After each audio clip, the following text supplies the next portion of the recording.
Mes amis, je vais donner 2 cours suivis.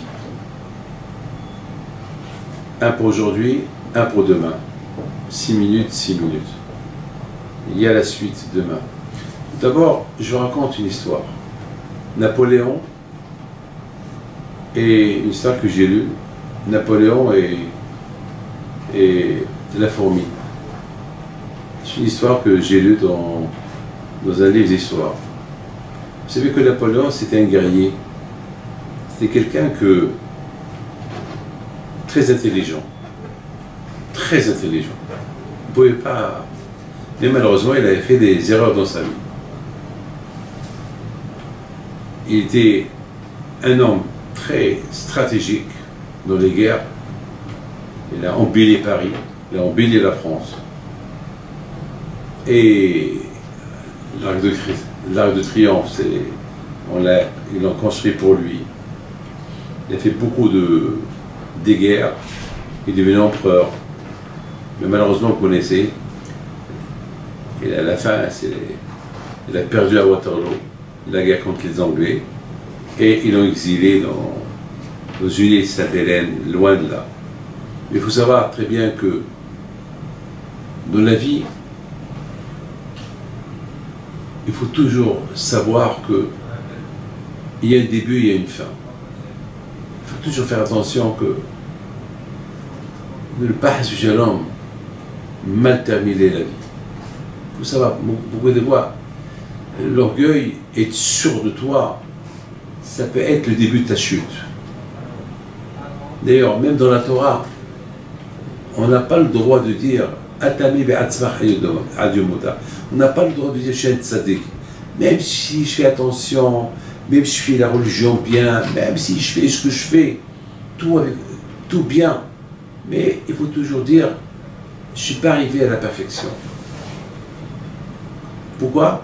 Parce que du moment où tu commences à penser que tu es arrivé à la perfection, c'est le début de ta chute. Donc, c'est toujours, on vit dans un début. Toujours, on vit dans un début. Et c'est-à-dire, on a une longue marche à faire. Et alors, on pense que ça y est, c'est de l'acquis, j'ai tout gagné, donc c'est le début de la chute. Lorsque quelqu'un commence à monter, il ne faut pas qu'il s'arrête pendant qu'il monte. Parce qu'il s'arrête, il va reculer. Lorsqu'on monte une montée, il faut accélérer. Si tu n'accélères pas, la voiture va caler, et après il commence à faire marche arrière, elle va tomber. Mes amis, il n'y a pas de fin.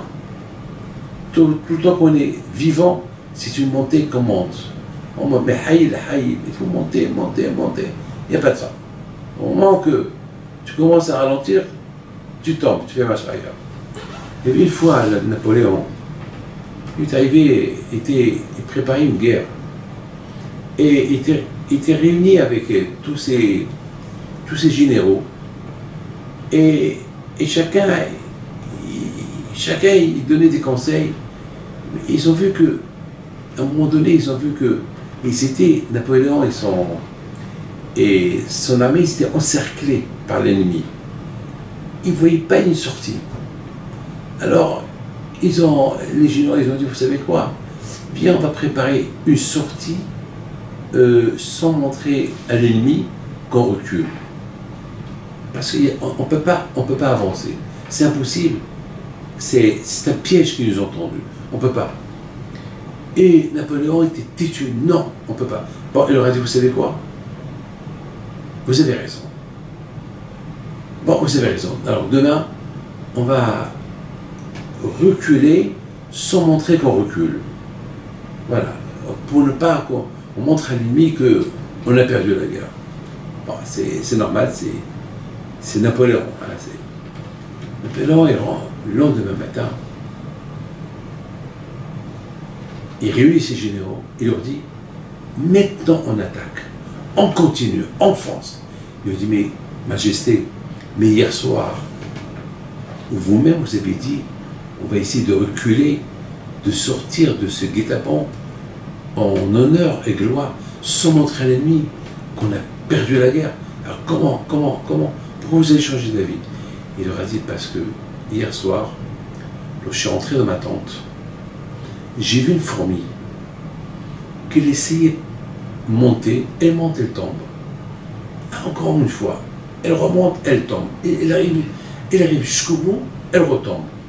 Pendant toute la nuit, j'ai suivi cette fourmi-là. Elle monte, elle retombe. À un moment donné, elle m'a énervé, j'allais la tuer. Après, j'ai dit non, je ne la tue pas, je veux voir c'est quoi la fin.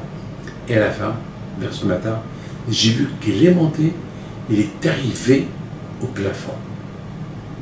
Alors je me suis dit, si la fourmi, même qu'elle est tombée des centaines de fois, à la fin elle atteint son but, alors moi aussi je vais atteindre mon but. On passe à la guerre, on passe à l'attaque. Et il a gagné. Les amis, on vit dans un monde où il y a beaucoup de Sahara. Le Sahara, il nous fait tomber tout le temps. Tout le temps. On veut monter et on tombe. Il ne faut pas qu'on se désespère. Et il faut lui rendre la guerre au Sahara. Et lui montrer qu'on n'est pas perdant. C'est vrai, le Sahara il est fort, mais nous aussi on est fort, on a la Torah.